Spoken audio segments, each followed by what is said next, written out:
massive. Wicked, wicked. West Ham are massive. Wicked, wicked. Jungle is massive. Wicked. Yo, yo, yo, yo. West Ham are massive. Everywhere we go. West Ham are massive. Tell them how we got this skill. West Ham are massive. Everywhere we go. West Ham are massive. Everywhere we go. Everywhere we go. West Ham are West Ham are West Ham are West Ham are West Ham are massive. West Ham are massive.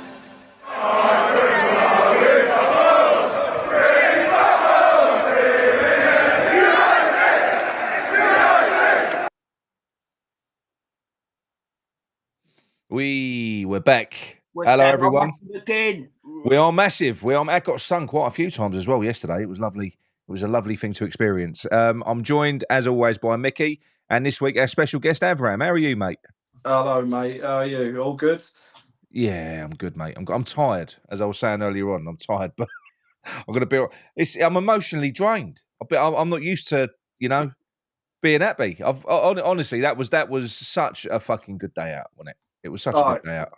Yeah, it was amazing. Like straight from the off.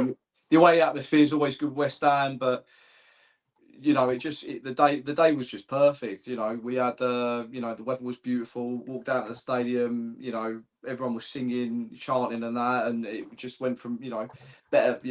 From a high to a high. Especially when we got the goal at half time, it was brilliant. Yeah, no, it was brilliant, mate. It was brilliant. I've like I said, one of my favourite away days. And I'll piss and moan about make the season end now. But when you get all the misery and you get something like that, it does make it all worth it because it's the moments, isn't it?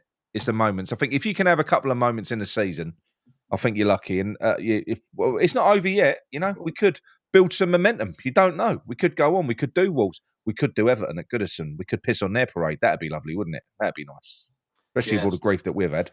Well, especially if it's their last year as well at Goodison, that'd be something and all, wouldn't it? It would be, mate. Micky, how are you, mate? I'm looking like a do as you like it. Well, they're my pals. Leave them alone. Do you like Dags? Dags? What do you mean Dags? You like Dags? Yeah, no, cool. I'm feeling rough, to be fair. I'm getting that shitty cold that everyone's got. It's doing the rounds. Yeah. So I'm feeling a bit shitty, to be fair to you. But other than that, yeah, all right. We was tired yesterday. Like we was out because I had to rush back from that game and it was the Jill's dad's 80th birthday. So we went to Enfield Tandoori. I've got in there early. So I'm smashing through the poppadoms, and I walk in. Fucking three of them are real, sitting there coughing and spluttering. And stuff still didn't bother me though. I still ate my food. I was all right. Of course you're gonna.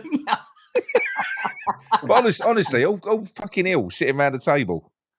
Right. So Micky, you watched along yesterday, mate. Bit of a better one to do. It was a really good watch along, though. To be fair to you, yeah, you're right. It was a lot. To be fair to you, the game was a bit boring. I know when you're there, it's totally different, but it was a bit boring for the most part. But we had a really good time. We were talking about we had a good chat about testimonials. To be fair to you, on the chat, testimonials. Yeah, like we were saying about we don't really get to see them anymore, and will we see them again in the new stadium? And he was like, what's your best testimonial you went to? We had a good chat, but then obviously when we scored, it just changed the layout of it all, and it was really fucking good. It was a good watch along. I really enjoyed it as it goes. Yeah, I missed you for the. Did you miss the goal, AVram? Did you go down for a beer, or did you? Was you there? No, I didn't actually. I stayed right up until I struggled to get there at half time. Yeah. I did catch the goal. It was amazing. It was class. Did you see it, Nick? Or we was about to run down, and Ben went, no, we're on the attack. Like Wan-Bissaka was running down the right, mate. That was so good what he did. I mean, we'll go into the game a bit more, but that was so good because he had to hold up the ball, didn't he? He had to wait for the other attackers to get up there, and what a fucking ball! I mean, I must admit, if that was our end, I would have been fuming at our defence because I don't know what that was bad. That was some bad defending, wasn't it, from them? Yeah, absolutely. They just overcommitted in the end. They overcommitted forward, and I thought their defence was quite lazy to actually get back. Mate, they choke. They're bottlers. It's Arsenal. Yeah. They've done it a few times this year. They've done it when they played against Man U in the Cup, in the FA Cup. It's fucking, yeah. And do you know what? I reckon we could have played another 90 minutes and they would not have scored. I don't think they would have. No, they were that impotent, impotent in front of like goal and that. It was like it just shows that they bottled the season because they ain't signed a striker. You know, Yeah. But even you if know, they'd have bought a striker, they wouldn't have fucking won it anyway. I don't think they would have. They're Arsenal, wouldn't they? They're Arsenal. Mickey, Declan Rice. I know you got a bit of a soft spot for old Ricey boy, and you said that the abuse that he was getting when he was because apparently a lot of it don't come through. AVram, when you know all the for instance when he took that corner, mate, how fucking hostile was that? Oh yeah, that was intense. That was intense. Yeah, you could feel like you could feel that entire corner just like almost edging towards like the they was on him, mate. They was on him, and then shortly afterwards he tried to score, but. Yeah, we didn't get that. We didn't get that. I mean, obviously, on the watch-alongs, I can't have to stand up too much anyway. No. I can hear like the commentary in it, but yeah, we didn't see that or hear it, shall I say, for the hate or like the banter he was getting. Obviously, you know, you're gonna do that because he's coming back to a club. So most players, 9 times out of 10 players are gonna get stick regardless. But yeah, listen, all I got to say to Declan Rice. It ain't hate though, Mick. No, of course it's not hate. It's not hate. I think it's our job to get under the skin of the opposition, and we can do that with him. You don't want someone like Declan Rice being on top of their game because no way. He's a game changer. He really is. Yeah. He can just shut you out. And so I get it, and I'm fully behind it. But all I got to say is, Declan Rice, if you're watching this, fuck them off. Come back home, son. Come back. Yeah. Look. I think we should go back in with a cheeky 50 million bid. Yeah, we'll do him a favour. After money. Well, the thing is, the way he's played, I'm going to be honest. I don't know what you think. I've watched a little bit of Arsenal this year. I don't think he's been that great at all. He ain't been £100 million player for him, has he? Not at all. In my mind. Well, when we had this discussion, I said the first season that he was at Arsenal, he was having a really good season, and even the Arsenal supporters were trying to banter us, saying that they didn't pay enough for him. We let him go on the cheap and everything. He was really playing well. But this season, Arteta has changed him in his system, and he's playing more as a box or like more pushed forward. But we know he's a world-class CDM. There's no denying it. I've never seen him have a game like he ever had yesterday. But there is an element, Mick, of him wanting to be more than a CDM as well. We know that because when he was at West Ham, he wanted to push forward. Yeah, but he did sometimes West Ham, and he scored a goal in it, and I think that's fine to do it every now and then. But to change a position of someone like Rice who has cemented that position, I don't necessarily agree with that. So I think he should be, play him at his strengths. But I'm a big believer in that with pew pew pew pew pew. Cheers, Alan. There was a big lot of wanting the pew pews back yesterday. Was it? We can do the pew pews on a live show, mate. There's no reason why not. Sometimes it is annoying. I even annoy myself sometimes doing it. But they wanted it. Thanks, Alan, mate. But cheers, mate. Yeah, I just think that you got to play as class as Rice can be. You play him in their strongest positions, but I think that's with any player really. You got to play their players in. I'm glad they fucking didn't know. And look, at the end of the time, at the end of the day, I do think that there is an element of because we take the piss out of Spurs for being Spursy. Well, they're fucking arsey, aren't they? They are now. It is. It's like a North London curse at the minute. I think it is. I mean, like I was saying, I just couldn't. I felt like we was in full control of that game. I must admit, I did get a squeaky bum for the last 30 minutes because we did drop back, didn't we? AVram, we dropped back for a while. I was like, oh, mate. But they was toothless. Nice one, Alec. Just going back to what you're saying about Nick, like, the reason why that victory for me was so sweet is, don't you think as well, Arsenal fans have become so entitled? They're getting worse. They're getting worse than Spurs fans, aren't they? Like, they've always been worse than Spurs fans. I think it's just I've never really had anything because I grew up with Tottenham fans and I fucking hated them because they're all cunts. I'm sure they're not all, but the ones that I grew up with was so I've always hated Tottenham. Yeah, but Arsenal, since this Declan Rice thing, mate, they're way worse. They're way worse. They are. Yeah, so that's for me. That's why it was just so much sweeter. Obviously, like second again, ole. Honestly, it's brilliant, mate. We just spanded with that the entire time. Stevie Bell. Pew pew pew pew pew pew. But yeah, now with Like I said to you, I think if you looked at the XG at half time, we created better chances. I mean, Bowen had a chance on his right foot because Wan-Bissaka almost crafted a chance for him early before that as well, didn't he? Cut a ball back. He sliced it with his right foot. He just went a bit wide. Yeah. I looked, so when I was getting a beer at half time, I looked at the stats on the screen, and like I think we had like one corner each, maybe, and I think they had like, you know, we had like 2 shots, and they had maybe like 3 or 4 shots more. Yeah, we kind of cancelled each other. Well, I thought we cancelled each other out to a certain extent. It was, and that's why I can understand it being a boring watch on telly because not much happened. But for me, it was one of them where there were some great blocks, there were some great fucking challenges. I mean, do you know, a bit of a shout out, like in the second half, to I suppose Souček and James Ward-Prowse. They put in some fucking thundering tackles, didn't they? Yeah. You mentioned them, Mick. Some of them challenges. Oh, Mickey's frozen. Is he gone? Is he still there? Oh, he's back now. No, I'm still here. It's this platform, I think. Right, Mickey, okay. you're buffering. Yeah, I know. No, he's all right now. He's all right now. All right. I said, Mick, you spoke about the Souček tackle and the James Ward-Prowse tackle as well. Loved it. Absolutely loved it. Like Proper, Souček made this one great tackle where he's from the side where his leg come out and it was crunching, and literally about 2-3 minutes later, James Ward-Prowse done near enough the same tackle, and it was lovely. Yeah. But let me just quickly say something. Yeah, one thing that you wouldn't see because obviously you're at the ground, but the commentators at half time, and this annoyed me. The commentator went, "It's a smash and grab from West Ham." No way. Fuck off. No way was that a smash and grab. No, it weren't a smash and grab. We went 1-0 up and then we managed the game. But also, if you think about it, we managed it, you know? Nick, if Lewis Skelly didn't obviously get that red card, I reckon Kudus goes on and scores that. Yeah.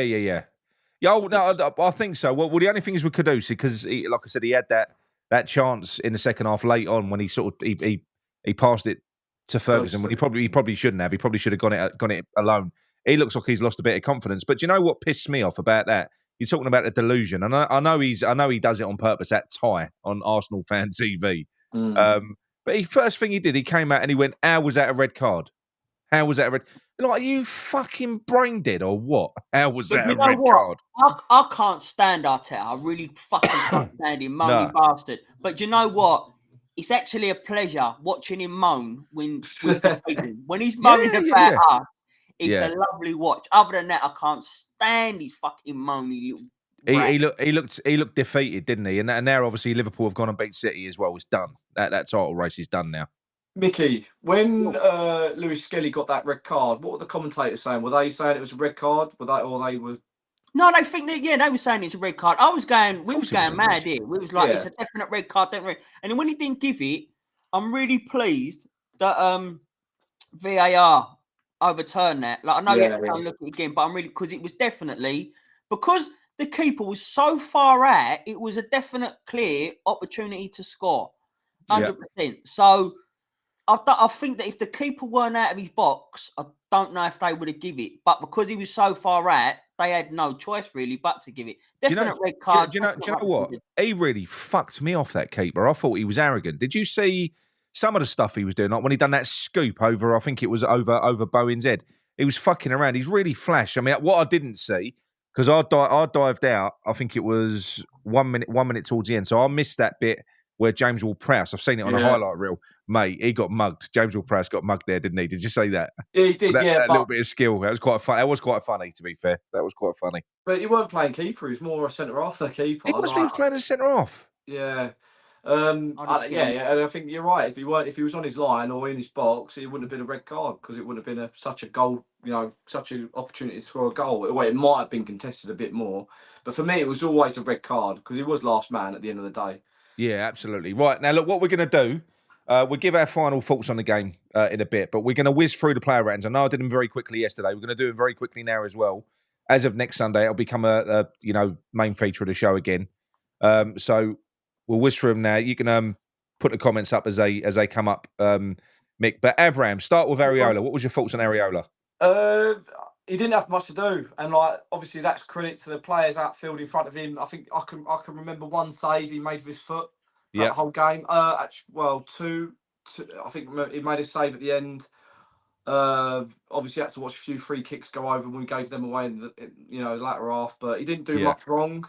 I think we put him under a bit of pressure when we passed the ball back to him. He's not that comfortable, is he? No, he ain't. Doing that. He did make me a little bit nervous sometimes, especially when we did, he did pull it fine when you had players charge him down. I'd give him an 8. Yeah. I think that's fair. I think that's basically what I'll give him an 8 or a 7 yesterday. He didn't do anything wrong. I don't think he had much to do. But I don't think he did anything spectacular at the same time. No. Right, Mickey, Toddy. You give him 8 yesterday. I would have said personally, I would have said a 7. He really tested him, so I would have given him a 7. But yeah, 8's fair enough. Done nothing wrong. Right, Toddy, Mick. What a difference that makes. This gives you a bit more confidence, loads more confidence, doesn't it? Yeah. Having him there. And I thought he played really well, really well. Looked composed, changed it around, didn't do nothing wrong. I'll probably go good. He was good. I'll give him a 7. You give him a 7? Oh, you give Toddy a 7? People giving him, because he was really good, but he was on the pitch for 60 minutes for what exactly, he was on. Yeah, exactly, because he's not fit enough yet. I still don't get that change though, Jordan. I really don't, because he didn't look like he was playing out his arse, and he didn't look injured. So I didn't like that. So I'll give him a 7. I'm being a bit outrageous. 7. He gets a 7. I think most of the chat is going 8s, but I'm giving him sticking to it and saying a 7. That's all right. Okay.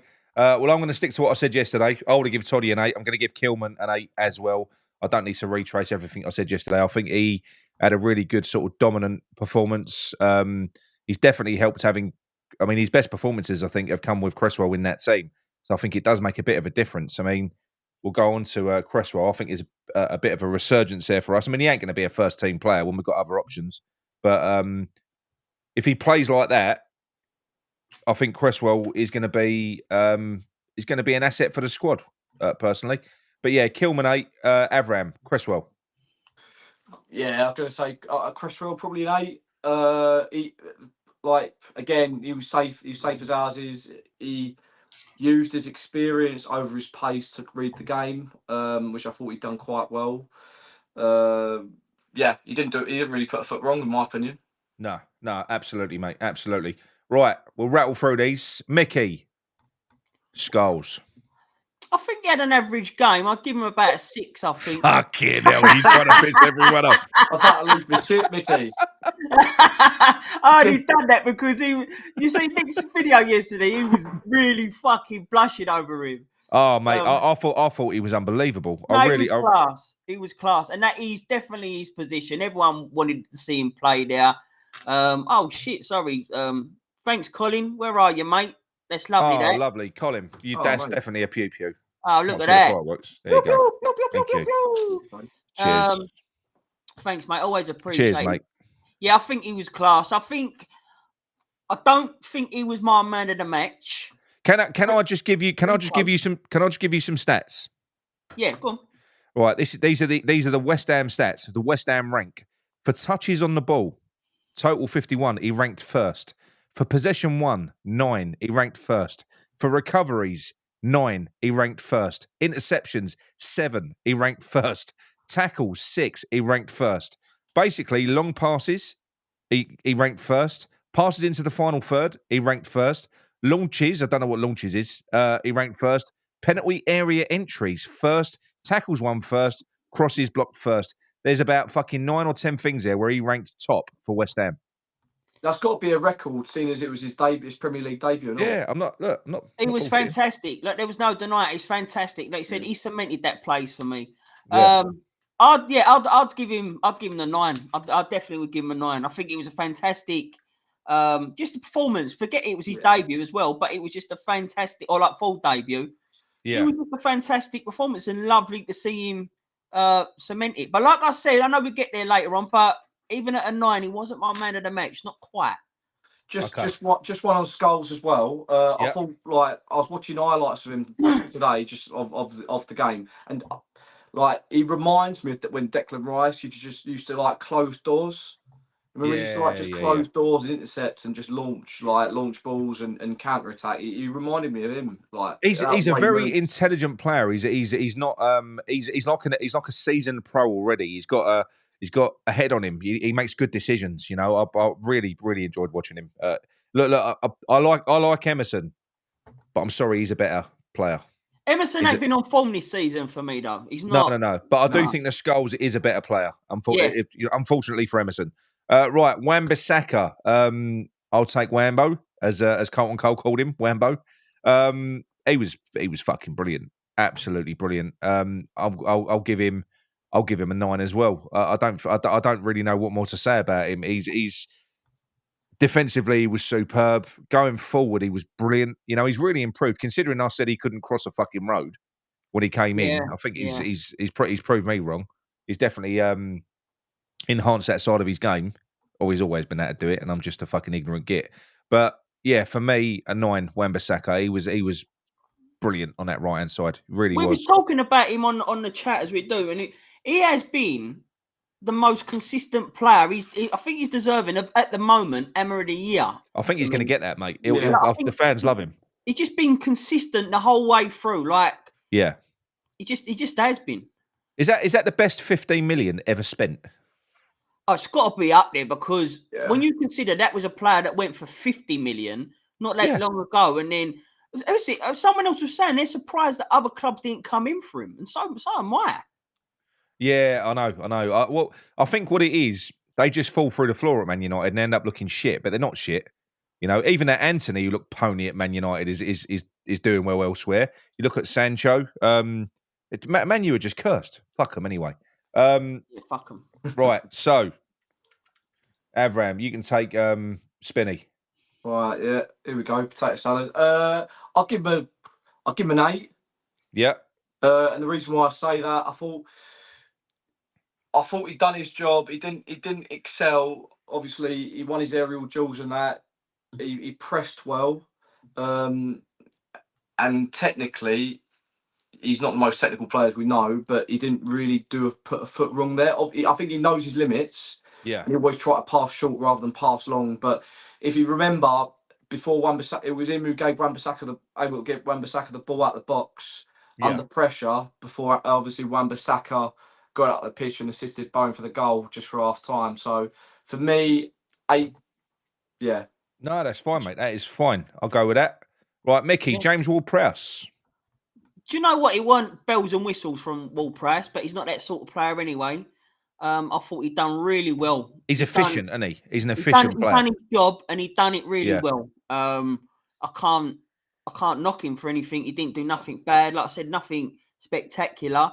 But for me, he had a good game. If you're going to give Souček an 8, I'd give Ward-Prowse an 8 as well. I think he done really well. Yeah, absolutely. And I am sorry if they get 8s. Alvarez for me gets a 9, because I thought his performance was absolutely superb. He was helping out deep. He was battering their midfield. I mean, we went up against Odegaard, Rice, and Partey. That's their first choice midfield. And the thing that I enjoyed most was him getting forward and really bullying Saliba and Gabriel. He was smashing them all over the fucking place. He was loving life, wasn't he? I thought he was on a yellow. Was he not on a yellow? Because I can't figure why he came off. No, he wasn't a yellow, but I know he put in a massive shift. He was pressing hard. Like he must have covered some ground tomorrow. So I reckon they probably took him off because he was blowing out, because he's that type of player. Maybe. Well, all I do know is, I mean, we'll talk about Soler, but Soler looked like half the player when he came on. I thought Alvarez put in such a fucking shift. He's such a presence in there. I mean, in that type of game, you can kind of understand having. Bear in mind, you know, we used to lose our minds when Moyes put a defensive-minded player in that sort of 10. But when you're playing in that position there and you use him in that way, he was pressing high. He was helping Bowen and Kudus, wasn't he? You know, it was helping. I think Alvarez as well. He's good at causing chaos. Like if he wins the ball at the back, it's all well and good. But he's not a really forward-thinking player from deep. But if he wins it up the pitch, he can always try and give it or knock it down to a another player who can then go in and score. So it was quite beneficial to see him quite high up the pitch in that kind of 10 roll to press. Yeah, I agree, mate. I agree. Right, AVram, Bowen. I'll give him a 9 for the goal. Well,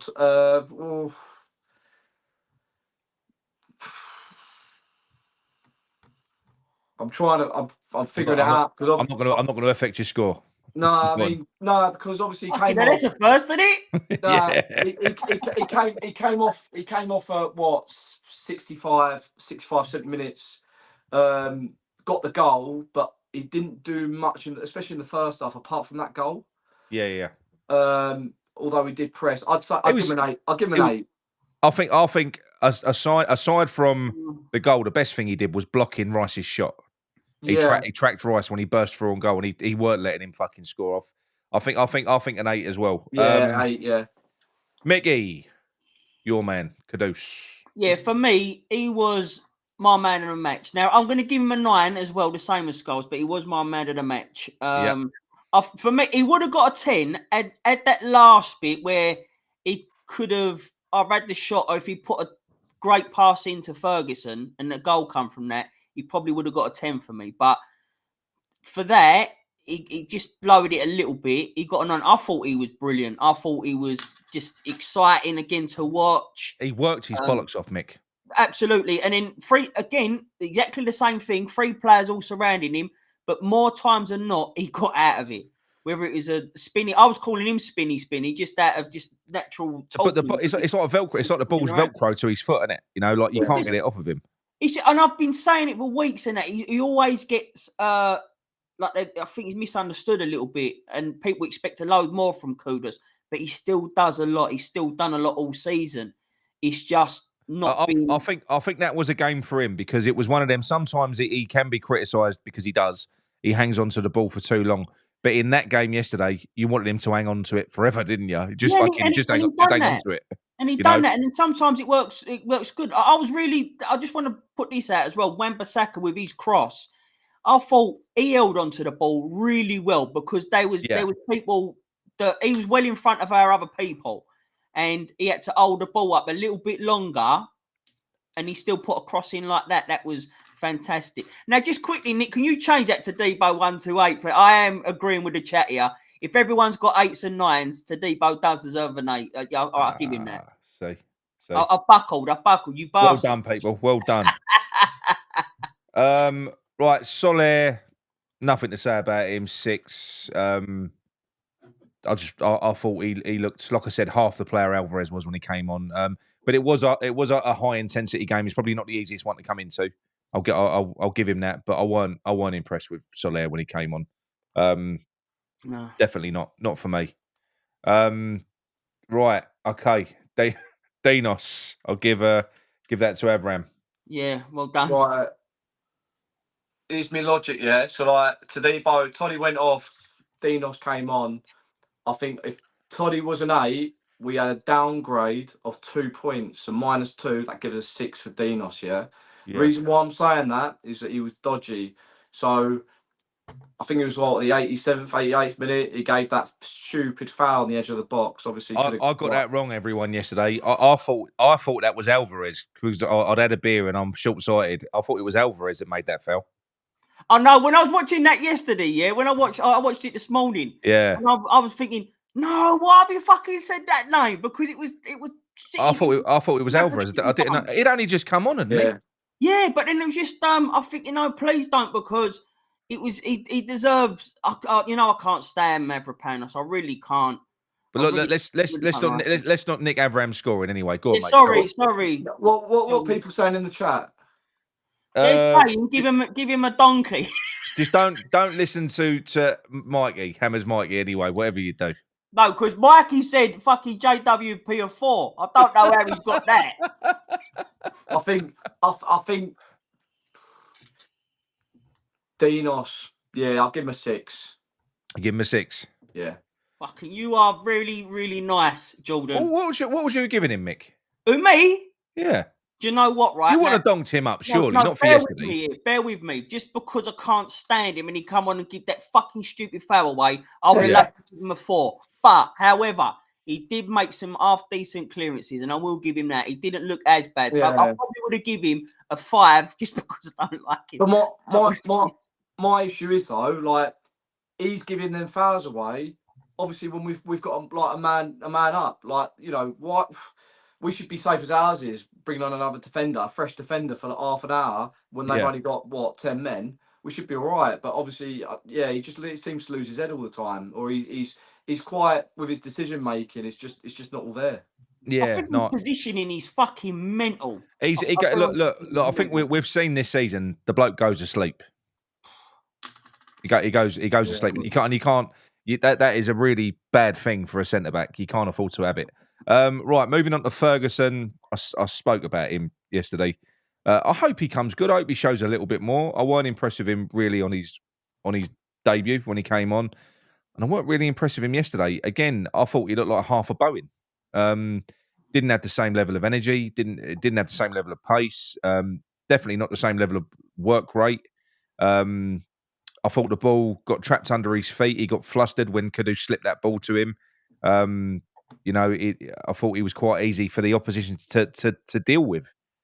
So for me, at the moment, at present, I hope he proves me wrong, and I hope he proves, and he does really well, scores a couple of goals, and earns himself a good move somewhere. Because I can't see him coming to West Ham in the summer. I've got to be honest, not for what they want for him.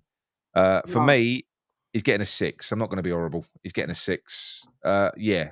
I don't get the hype, is what I'm saying. Don't get the hype about him. Nick, here's one for you. So obviously Ferguson was through. Well, Kudus was through on goal, slipped the ball to Ferguson. Ferguson kind of had to got it trapped and had to turn. Yeah. If it was Bowen that he slipped the ball to, I reckon he would have buried that. Yeah, I think so. So. On the watch along, I was saying the same as you. We was having a debate on the same as what you said on your show after. I said that because we was 1-0 up, they would have to come at us, Arsenal. And that would have been a perfect time to have someone like Guilherme with the speed. And mate, how high were they? How high was their defensive line? Do you know what I mean? That was literally. That's what I mean, it would have been perfect sense to play him. But we'll go on to Potter's rating. I might as well start that now. I'll start it off now. So, Potter, great tactics. He had it really. We the shots that they had, I think they had something like 24 attempts or shots and only like 3 on target. Yeah. So they wasn't worrying us at all. I think we controlled them excellently. I don't really get the. I was baffled, and everyone else was in the chat on the watch along about his subs. Tadebo must have been injured, mate. Yeah, but he didn't look it. That's what I'm saying. He didn't look it. We'll give him the benefit of that and say that he must have been injured or like coming back from injury. Yeah. Didn't really get that though, but also didn't get the what other subs did he make? What was the other sub? Soler for Alvarez. I didn't fucking get. Especially if he weren't on a yellow. And okay, you could probably understand the Ferguson for Bowen, but again, in that situation, just a personal preference, I would have liked to rather seen Guilherme. But it was a perfect play against a team like Arsenal. We got the win. It was fully deserved. It weren't lucky. So, yeah, I'd give him a 9. I'd give Potter a 9 for that yesterday. Yeah. Thanks, Corral. I concur. I've said all I need to say about Potter yesterday. I think you got it bang on. What about yourself, AVram? Oh, yeah, I'd give him a 9. It wasn't. Cheers, Corral. It was obvious that we needed to play counter-attack football because of our Arsenal press. Effectively, what we've done was, in my opinion, that we were successful in playing the same tactics as we tried to play against Chelsea. We shut them down, give them a low block, counter attack.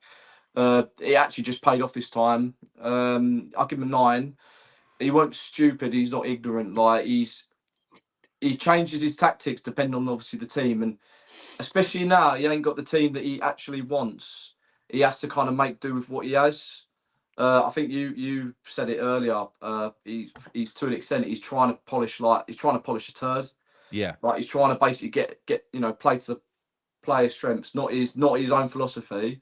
But as long as he's getting the points by the end of the season, I think it proves a lot that he can grind out results. Yeah, he can do what he needs to do. I mean, I know. Obviously, it's not been the best start for him, but that is it's not been easy for him, is it? It really ain't been fucking easy for him coming in and picking up this. So no, I think this is one of them where now, certainly with that win and that day and that moment, I'm definitely going to be trusting the process now. I am. I'm. You know, I was going to be the case. It was going to be the case anyway. We can't go sacking managers again. You know, that's fucking embarrassing to go for another manager. So for me, I would even say, and I'm not even. I had this conversation before the game with Ben when we was talking about what happens if we lose against Arsenal. What happens if we lose against Leicester? What happens if ultimately we go down? I said, you know what? I'd just fucking stick with him because at least with him in the Championship, you've got someone who's really got something to prove. You've got someone who will play the youth. You know, at that point, I probably would. What is the point? Because if he was to fail, then it would be clear to me that there is something so much more rotten about this club than the fucking manager. Yeah, at that point, you know. So yeah, I won about to. That don't mean I'm not going to get pissed off with him. I'll get pissed off with everyone. But I think he did brilliant yesterday. Right, the man of the match will come off of this screen, and what I'll do is I'll put a poll in the. Do you not think? Do you not think Areola looks more Mexican there than Alvarez? Yeah, he does. Yeah, it's a slick back, isn't it? I said on yesterday, and man brought it up. He looks like a 70s Mexican drug lord. He does. Yeah, he's a proper lump, isn't he, old Areola? I like Areola. That's why when people saying about a new goalkeeper, I don't think we need a new goalkeeper. I'm well happy with Areola, and if I think he can. I think he can learn. I mean, obviously, I don't think he's that great personally when it comes to sort of playing out from the back. But it's not something. I didn't like that yesterday. That playing out of the back yesterday, that was quite new for us in that sense, and I hate that because I don't think we've got the players to do that. Although it was all right yesterday, to be fair, but it's a worry. It's a worry playing out of the back like that. I think there's a mistake somewhere, and. Yeah, I think you're going to play that way with Mavropanos there. Fucking hell, that's just suicide. I know. I agree with you, Mickey, but I see why he done it, and that's because if you look at Areola, his stats when he launches a ball, the majority of the time it goes straight to the opposition, or he just kicks it straight out of play. So I think they're trying now to try and keep it short, keep it tight at the back, in order to just retain possession. No, but that's a good point. It's a great point. But that's fine. But then why not pass it out once and let the other defender lob it out if you want to do it like that? I just don't like this playing it backwards and sideways, really short at the back a good few times, because I just feel like I get nervous with it. Right, everyone. It was a special game yesterday, so get involved. Obviously, we've got Scholes, Kudus, Aaron Wan-Bissaka, and Alvarez in there for your choice of man of the match. So quite a few people watching. Let us know. No, it's not. Is it not? Oh, is it your man? I think it's going to be. Yeah, I think it's going to be. You are all fucking tongue punching, Nick. At the moment, look. Everyone loves to say. I think it's just so romantic to see Scholes come through. But you know what? My eyes didn't deceive me. Yeah, I love the fact that he's one of our own and he's one of our kids. But that ain't the reason he got my man in the match yesterday. It's because he's. You've got to factor in the fact that he's a young kid coming into the first team. He looked like a fucking. He bossed it. Absolutely fucking bossed it out there. It was brilliant to see. Yeah. Who got the official man of the match yesterday? Scholes. Did he actually? Yeah. Yeah, I'm sure he did. Yeah. I didn't notice. I didn't see that. I didn't notice. Yeah, it was Scholes. I do think you could have given it to either. Alvarez was great, but I would have given it to either Scholes, Kudus, or Aaron Wan-Bissaka. They were the three. They were the three for me that were outstanding. Yeah. Happy's gone for Aaron Wan-Bissaka. But, you'd be happy with any of them three, to be fair to you. But I couldn't, I wouldn't argue against any of them three getting it, to be honest with you. Well, so far, I'll leave it running, but we've got 158 votes so far. Scholes has got 54% of those votes. I will say this. Amanda has said this a couple of times, very violently. Good. Lovely Amanda. If Mavro starts on Thursday, the throat punches will be back at. He wants to throat punch Mavropanos. So look, before we open the phone lines anyway and take a few phone calls, what do you think now? Do you think that this is our opportunity now? We play Leicester on Thursday night. We're at home. We're in the Thunderdome. Shame we can't go and play at the Emirates, isn't it? What do you? I'll go to AVram first. What are you expecting on Thursday night? Are you expecting some momentum to start building now? I hope so. I hope, especially now confidence is high. I expect. I really want to see Ferguson start. Yeah. I want to see Ferguson start at home. I want to see, especially Luis Guilherme get on the ball as well, because I think we'll have that luxury of having more of the ball, more of the possession. So I think we will have, we should control the game. We should be able to dictate of when to make the subs and when to change the pace of the game, the tempo. Yeah. Obviously, with the injuries, if they are still there, I do think that we should, apart from potentially trying to get Ferguson in there, I don't think we should try and change the starting lineup too much from what we just seen. I think we've got to play more progressive, because I know they are a risk. We saw that when we played them, and they beat us at their place. Because the way that Van Nistelrooy is playing is he's trying to score. And if you look at the way they played against Brentford, well, to be honest, I mean, we could have been 3-0, 4-0 down at half time against them, but they did play into their hands. They do open up. So I think you've got to be ready to exploit them. You have. You're right. You have to. But the only issue is, and I remember saying this remember when Vardy scored. I think he scored in the first couple of minutes when we played him away to theirs. Yeah. We got to be careful with Vardy, because if you do play a high line, you do try and press the ball, he will slip in behind you. So we do need to be cautious of the fact that obviously he's going to be striking for them. Are you not confident that Wan-Bissaka and Toddy, though? I think they can deal with him, unless he goes and sits on Cresswell or something. I think we'll be all right. Yeah, especially if we've got those two. If we've got Mavraponi starting, God help us. But he won't be starting. I think that's him done there, and unless he's desperately needed, I think that's it. Surely he's seen enough of him now.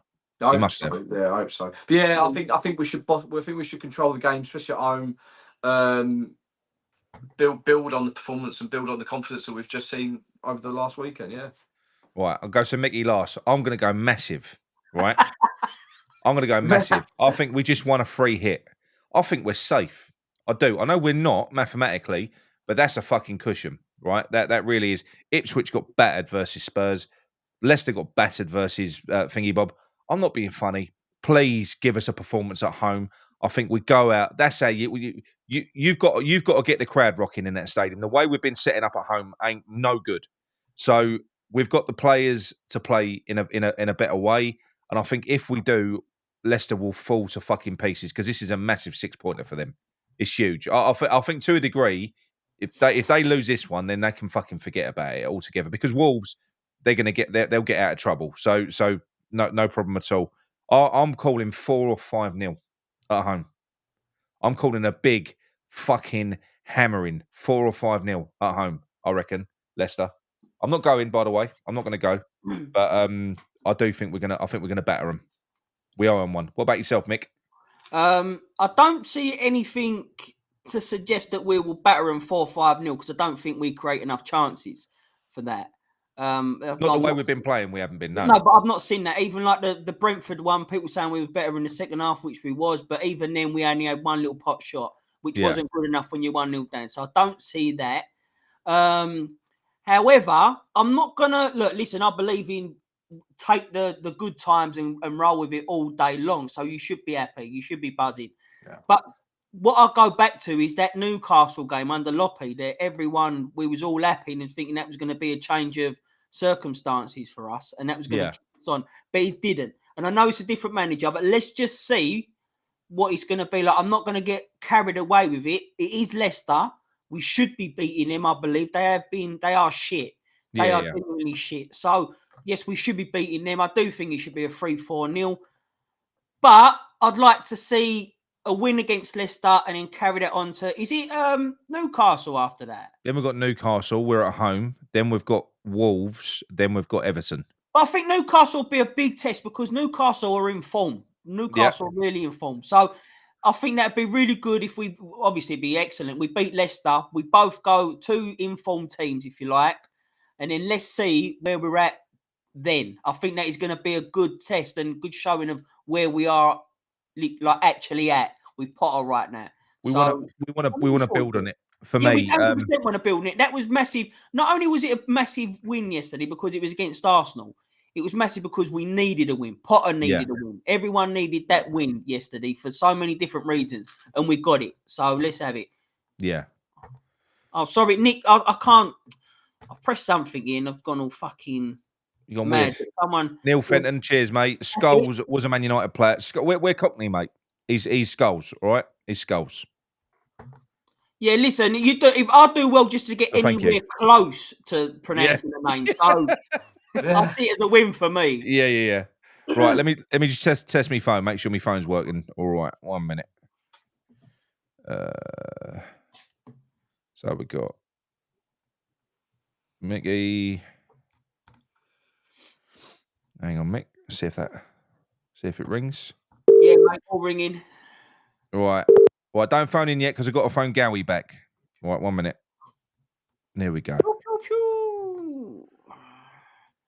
Newcastle on their cup final. Oh, that'd be good. They're going to want that, aren't they? Hello, is that Gary? Hello, Nick. How are you? I'm very well, mate. Yourself?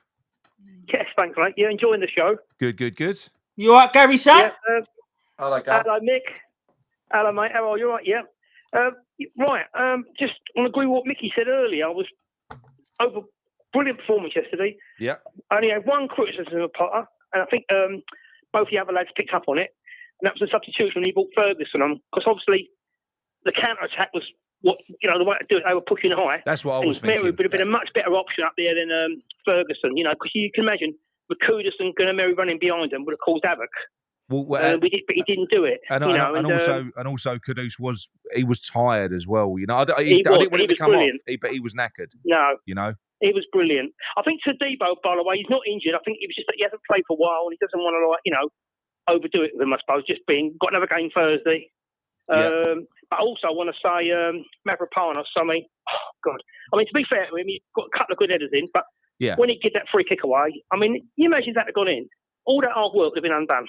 Mate, I know. In one moment, there was no need. I don't know why someone at the club, maybe an Alvin Martin, someone can't get hold of him and get some coaching to the boy, because he's like, he just does these stupid things. Mate, you can't coach a football brain. And if he falls asleep and he switches off and he's got a problem with he knows how to defend. He does. But I think what separates... Yeah, but Nick, he didn't fall asleep with that free kick. It was just a stupid thing to do. I mean, I just don't understand why he would do it. It's just ridiculous. Yeah. And like I say, you put all that effort in and it can... Arsenal's getting an equaliser there.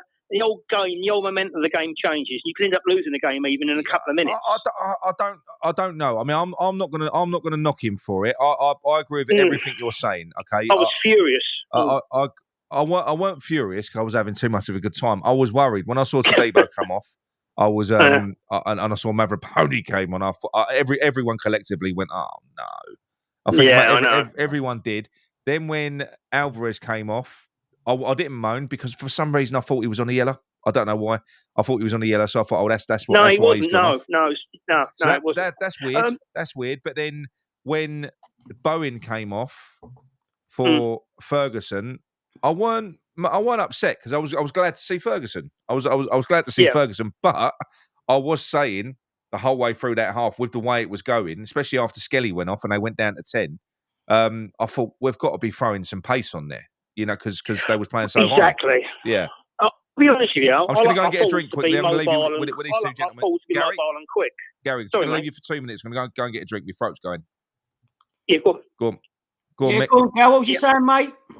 No, I was saying I like my forwards. I like the Antonios and the Kuduses, who can run, who can hold the ball, go past people. Ferguson, he's a different sort of striker. He's more, will stay in the middle, a bit like Skamaka did, didn't he? But I don't know whether whether get the best out of him with that. So with Ferguson, I don't know if I want to spend the money end of the season what they're asking for him. Or I'm only judging him on a couple of, to be fair, a couple of cameo performances. He hasn't played a full 90 minutes yet.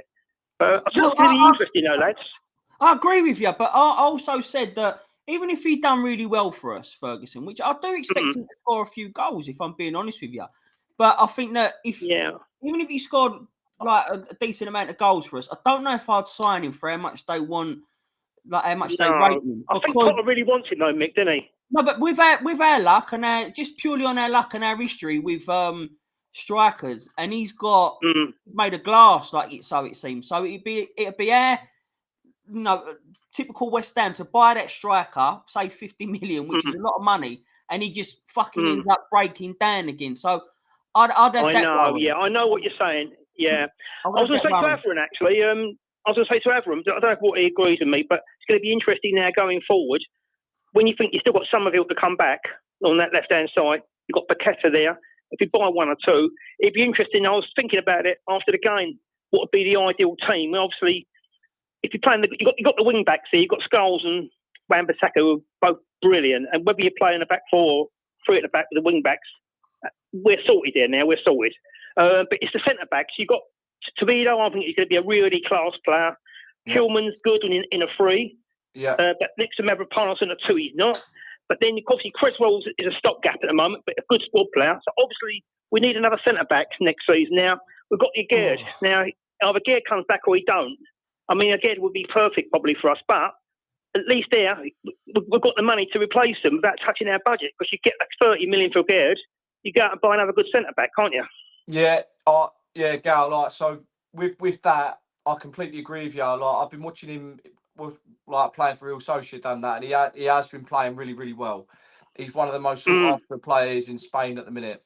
We have, we do have Killian Casey, all right, who can play at the back. All right, so maybe, I really do actually, and I think I've watched him a few times this season play for the youth side earlier on in the season and that. I think try him out pre-season and see if he fits in Potter's system. Otherwise, then we can save a load of money, and we can focus that money on a striker. Plus also, AVram, not being funny with Aguerd, he could be doing it brilliant in Spain, but maybe the Premier League just doesn't suit it. Maybe it's just too physical for him. Yeah, whatever manager whatever manager there. I'm not sure about that. I think Aguerd would do well under Potter. I really do. You think so? Yeah, I think he would. Yeah. But I was just saying, Nick, to the other lads about when you got Somerville to come back, Paqueta. I don't want Soler now. I maybe mind up. I think I'd rather keep Ward-Prowse. I think save the money from Soler and keep Ward-Prowse. It's an interesting one for you all, right? For Gary, just very quickly. Yeah. Fulkrug's back for the Everton game. If Fulkrug comes back and he's fully fit, who starts, Fulkrug or Ferguson? Yeah, but I'm sorry, but I don't think they're going to start either of them. But even when they say about Somerville and that, it's easy for me. You drop Souček. As a good game as the lad, you drop Souček. Yeah, no, all day long. Of course you do. And then what you do, is you drop. But then what you do is you drop Alvarez back to the sort of defensive destroyer role. Yeah, that's what you do. Yeah. I'll tell you what. Yesterday, though, the reason he played Souček yesterday, because a couple of West Ham channels say about should they drop him? No way, not yesterday. Arsenal's biggest threat. They haven't got the strikers playing for them. Would have been from set pieces and corners, and Souček would nullify Gabriel. So that was a right choice playing Souček yesterday. I'm not saying playing every week, but what I'd like to see Thursday, I think AVram was in and Micky earlier. I'd like to see a front three Thursday of Kudus, Bowen, and Glimeri. I'd love to see those three up front starting. Yeah, I don't think you'll see. He's never going to start him, Gal. That's not going to happen. No, I know. But I'd like to see at least getting like 30 minutes, and not this 5 or 10 minute cameo, Nick. You can't. What can he do in that time? No, I know. AVram, what was you saying? I was going to say, Gal, I think Ferguson should start. Bearing in mind, obviously, you're playing a weaker opposition at home on Thursday. Give Ferguson a go, start, see how he gets on, and then obviously at half time, then you can make that tactical kind of substitution should you need to. If you want to inject some more pace in there, bring on Guilherme. Do you know what I mean? That's what. The thing is, we don't try Guilherme, AVram. We're never going to know. It's like Scholes. We've played Scholes now, and we know he's done it. Yeah. But now we've got a player there, we can see what we've got. Guilherme, you've got to start giving him game time. I do think there's a difference. I think when Scholes came in, Scholes looked fucking brilliant. That was a difference. He did, yeah. Guilherme has not looked brilliant. He looks good. He looks like there's a player there. He does, and he's got tools that we could use. But I definitely don't think I'd be dropping, Kudus or Bowen or anyone else for him yet. As AVram said, what you do need, you need to be able to change the game. You need to be able to inject pace sometimes as and when you need it. So we've got him on the bench. Yeah. But you're right. He does need more minutes than what he's getting. He does. But I think also with West Ham now, I mean, when you look at it, I mean, we've got the thing about the stadium is been talked about quite a lot, and it's no coincidence. They're all our best performances this season under Potter all come away from home. Yeah. So yeah. Well, look, anyone who's been to the stadium, particularly this year, I think I don't want to get into that conversation, but it must have an impact. It's got to have an impact because it's got to have. All the away games have been better. I mean, the Brentford game's been shit. The Palace game was shit. And they're London derbies. Don't forget. Yeah, they are. They're London derbies. Brentford and Palace. It should be fucking bouncing in there, but it ain't. The players will often respond to atmosphere, but then the fans respond to the players. It's a difficult thing, Do you know what? I do think that it's a bit of a Premier League wide thing though, because I saw the same when I went to Villa. Now Villa, look, we know they can generate a good atmosphere, but they weren't great when we went there. No. They weren't. And Arsenal, literally on the approach to the stadium, you're coming for all the Arsenal fans. There weren't really no singing. There was nothing like that. You approach the away end, as you get sort of towards the turnstiles, you can hear the fucking noise popping off in there with the away fans. So I do think a lot of it now. I think maybe I'm not saying it's everywhere because I know Nottingham Forest have got a great atmosphere, but there isn't many stadiums now. It's almost. I do think. No, they've all been right. fucking gentrified, mate. They have. They've all been. They have. Yeah. I'll tell you what as well, Nick. We were talking a while ago about the relegation and about, I was saying we're not safe, but now I think we're pretty much. I think we win on Thursday. I think we're safe. I think we're safe because I think we're safe. All them teams, the bottom three, they can't put a run together. None of them. Southampton are gone. Leicester are gone. Ipswich is probably the only ones, and they got 4 as well. I mean, and now it's a shame really Potts is not here because I think next season, I think like Scholes, I think Potts I think he will be in the team. And it's exciting for West Ham fans. You've got Alford. Don't forget Urfi. Bristol City 1-0 down. He comes off the bench, scores 2 goals. Man of the match. I mean, it could save us a fortune, couldn't it, in the transfer window? Plus, you could mix it up a little bit. You get a box-to-box midfield player in there with legs. Yeah, I'm looking more forward to seeing Urfi than I am Potts. If I'm being honest with you, that's me. I'm looking forward to both. You've got to choose one. You've got to choose one. Let's say you've got to choose one. He's a nice type, isn't he? They're different types of player. Oh, that's fine, but you still got to choose one. Can't get out of it. I choose Potts because Potts is more ready. He's more developed at the moment. Yeah, I choose Potts. Yeah, but I think it's looking good. I think it's really looking good. We've got the youth coming through, which all West Ham fans really wanted.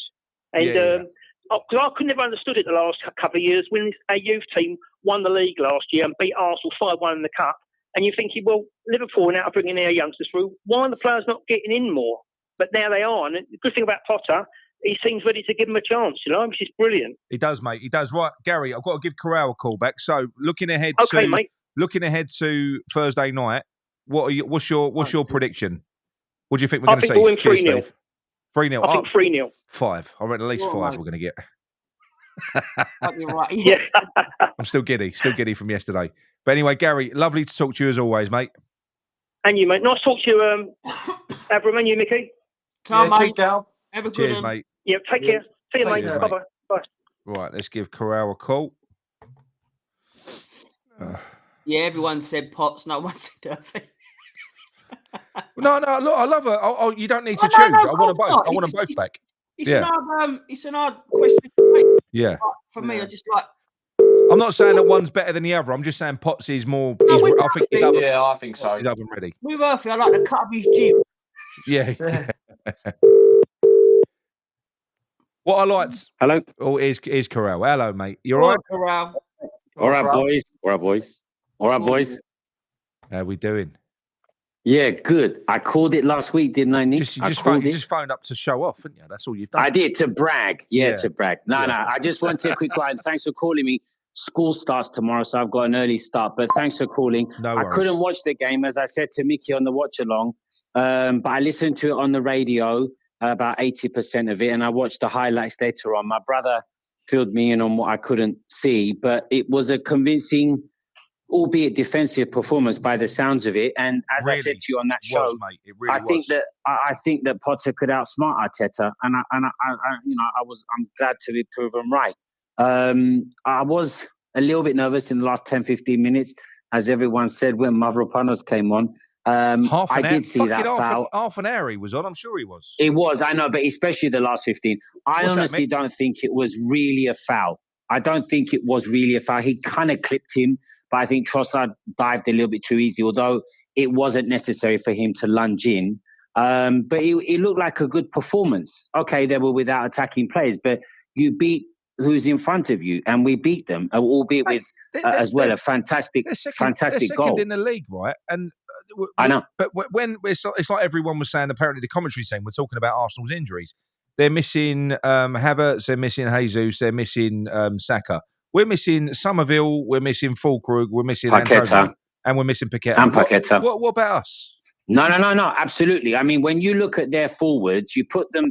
I mean, I don't rate Saka, to be honest with you, but his numbers are good.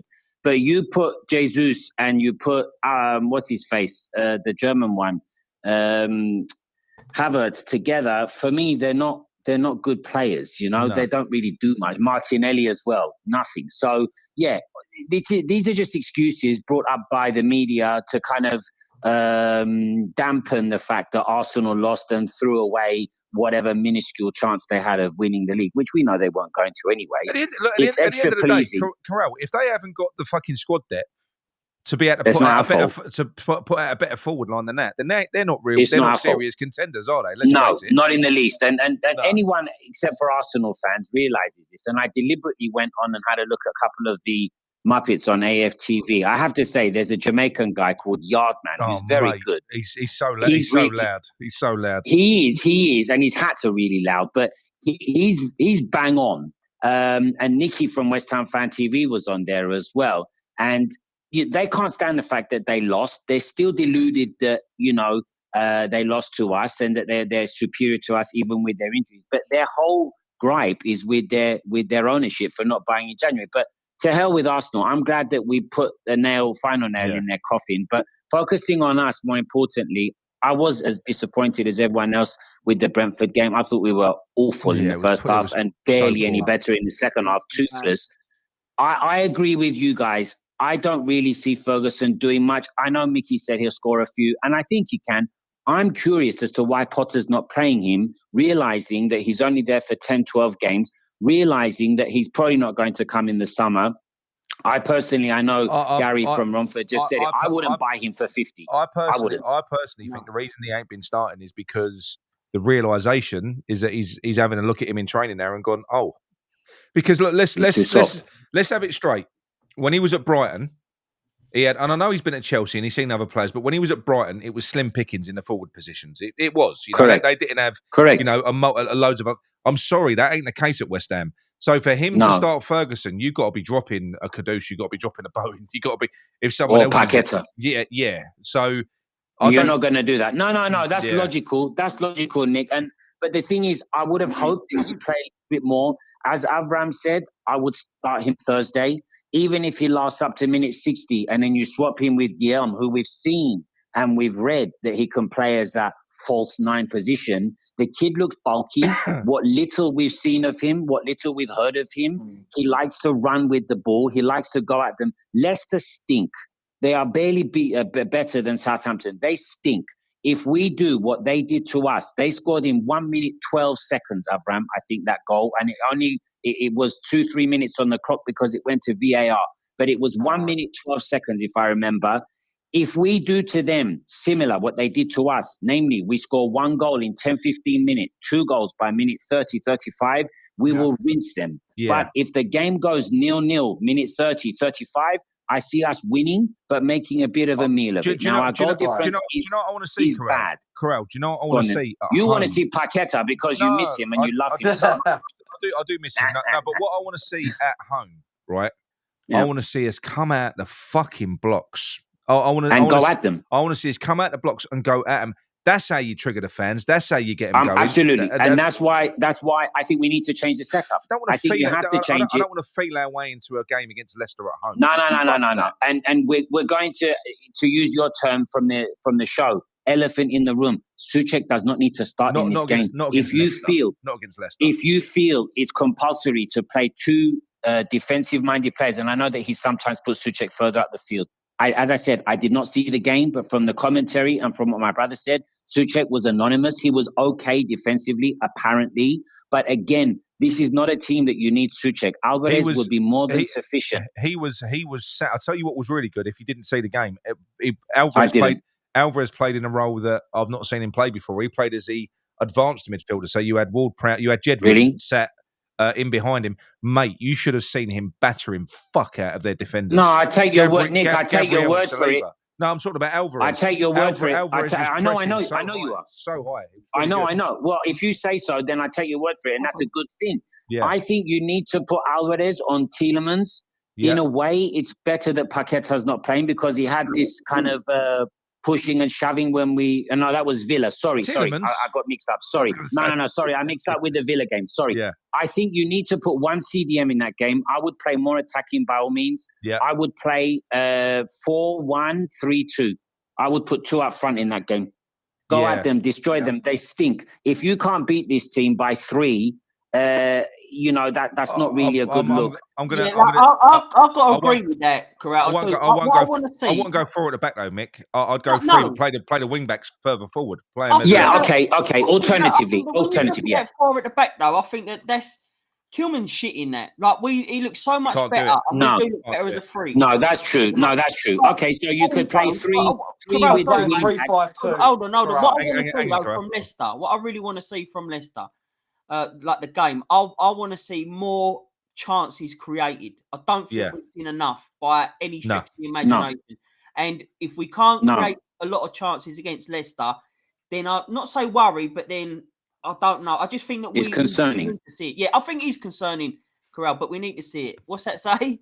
No, you're right, and I do take back what I said. We can't really play back 4 with these players, and as much as I'm not really a fan of him. By all accounts, Cresswell was very good in a 3 yesterday. And I think it was Gonzo that said it, that he kind of schooled him through the game. And that makes sense. And I think to play Cresswell in a 3 with Skulls, who we all know should be starting over Emerson. Emerson checked out in September. You shouldn't play him anymore unless Skulls is injured or hurt or he's having a bad game, which so far we've got no indication that this kid knows what a bad game is. So I would not play Emerson again. I don't think Emerson... I wouldn't. Skulls is the future. Emerson should go at the end of the season. So why are you wasting time and minutes from a kid that's going to potentially be the left back for 10 years? I don't think he will. Go on. I don't think Emerson has warranted a starting place this season under any game. No. And then especially when you look at the impact that Skulls has had, even just coming on, he's looked a lot better. So he's deserving of a run now. He's officially the man of the match as well. 352 votes. Yeah, nice. Wow. He got 55% of those votes. Ollie Skulls is I voted for Kudus, but Skulls was close second. But good luck to him. You talk a lot of sense though, Corral. Sorry? I said you talk a lot of sense though, because I had Kudus. That's why I was being biased. Yeah, cheers, Mickey. I think, though, if we play 2 up front, then I think we'll go at them. Hang on, Corral. Avram, you're trying to get a word in. Go on, mate. Yeah, I was going to say, Corral. Sorry. No, it's fine, mate. Corral, 3-5-2. What do you think of that on Thursday? And I'm thinking Ferguson, and I'd play Kudus out wide, and then Bowen up top with Ferguson. I don't like Bowen up front, Avram. I said it to Nick on that show. I would put Guillaume up front with Ferguson. You would start Guillaume, maybe. I would. I just don't, I don't think he will. You know why? 1, this kid needs a run. He won't play him, but he needs a run. 2, Ferguson likes to drop back. So one of them could drop back to confuse them, and they could alternate. They wonon't know who to mark. Ferguson does like to come into a 10. That would be exciting if he started with Ferguson. He won't do it, though, Nick. But if he started with Ferguson Guillaume out front, I'd be fucking excited with that. Not because I want to see Bowen and Kudus dropped, but I would just be excited to see that. That would be good. As far as I'm concerned. Are you on about playing Ferguson as a false 9, mate? Am I sorry? What, Avram? So you want about playing Ferguson as a false 9? No. I'm saying if you play Ferguson up front with someone else, he's got the ability to drop a little bit deeper as a 10. Right. Yeah. I don't think he's got the legs to do false 9 work. I don't think so. But if you leave him as a forward on his own, you noticed in the game prior to this one, Brentford, he dropped back naturally. Now, that could be because he wanted more of the ball. I think he can hold up, play well. He can link up, play well. And he He did link up with Kudus, I think, and he squared the ball for Kudus a couple of moves after, and Kudus fluffed it. But I think he can hold the ball up naturally. He's not a false nine. He's not. No. Paqueta can be false nine. He Guillaume can play false nine. He can link up play, but I think that works in every level of football. I mean, even in kids football, it always works better. If But Cuffley's massive. Nick, Cuffley is massive. So you're talking about different kettle of fish. Always works better if you've got one player who can hold up and one player who can run off. It does. It does. But I think the 3-5-2, AVram 3-5-2 would work. And we know Wan-Bissaka was really good yesterday, and the cross was brilliant. Skulls is a banker now. So then you can have one of the three central players, slightly progressing, and that could be, as Nick said, Alvarez potentially in part, or it could be, if you're desperate, Soler. But I personally wouldn't start Soler. I would put Guillaume in that team with Ferguson, Bowen, Kudus out wide. And Alvarez as the other player, and then we know the back three and the two wing backs. So unless I've overcounted, but I think if we play attacking and direct, and we really take the game to them like we took the game to Brentford a year ago when we were 3 up in 18 minutes or something, then I think we'll destroy them. Yeah. But if the game is 0-0 come minute 30, it could be twitchy. And as one of you said, this is 6 points for them. I think they'll go anyway, but they're going to go for it. So long as we keep Vardy quiet and we're more attacking on their defensive line and their goalie, we'll win. And the goal difference, I think, is too bad for us to overcome it. I think we're 7 or 10 behind Man United's goal difference, but I still see us finishing above them. If we can get a win on Thursday, which we really, really should, then it gives us a 9-day break before Newcastle. And I know Newcastle is good. They score for fun. Isaac is in phenomenal form. However, don't forget, these teams that come from the other end of the country, and no one is coming from further than Newcastle, or when we play teams at lunchtime or a night game, they travel on the day. That fatigue does come into it, and mentally they seem to switch off. We've played countless teams from Manchester or Liverpool at lunchtime, and we've done better than we thought we would do. I don't think correct. And someone said that Newcastle is like 5 days before their cup final. So that bows in our which is correct. Which is correct. Which is correct. So their focus will be on that game, because if they win it, then obviously they're in Europe for sure. Not that I don't think they'll finish in European spots, but it's going to be a trophy. I don't really think that game is a definite Newcastle win. If we win against Leicester, when we win against Leicester, we've got a 9-day gap. Paqueta may be back. I don't know. Somerville may be back. I don't know. So you put these players into the mix, even if they're substitutes, we could give Newcastle a game. I agree. We saw how we played at St. James's, and we could beat them. I will shut up. I won't say anything else. Thank you for calling, Nick. Lovely to speak to you as always. Mickey, never stop with the pew-pews. AVram, nice to talk to you for the first time. Good night. Much love to everyone. Cheers, mate. Bye. Cheers. Bye. Bye. Right. Before you do another one, I'm going to start off. No. That'd be it. I'm struggling, mate. I'm sorry. I've got an early start as well, so we'll do a longer call. What we'll do is on the Sunday night shows in future, we'll start them at about 8, so we can get into the phone-ins at about 9. Moving forwards, but yeah, I'm starting to fade myself, so we will call it a night. But yeah, we've spoken about the Leicester game already, haven't we? So thank you everyone in the chat. Thank you for all the super chats. Very, very nice. Thanks for watching us. If you can, before you leave, don't forget, drop a like on the video. That ain't the love heart. You have to come out the live chat. Pew, look, he's got pew-pews. Hey! Thank you very much. You have to come out the live chat and click the like on the video. So thanks very much. AVram, top man. Thanks for joining us, mate. Cheers, lads. Thank you. Cheers. And Mickey, thanks as always. Right. Okay. That's it. We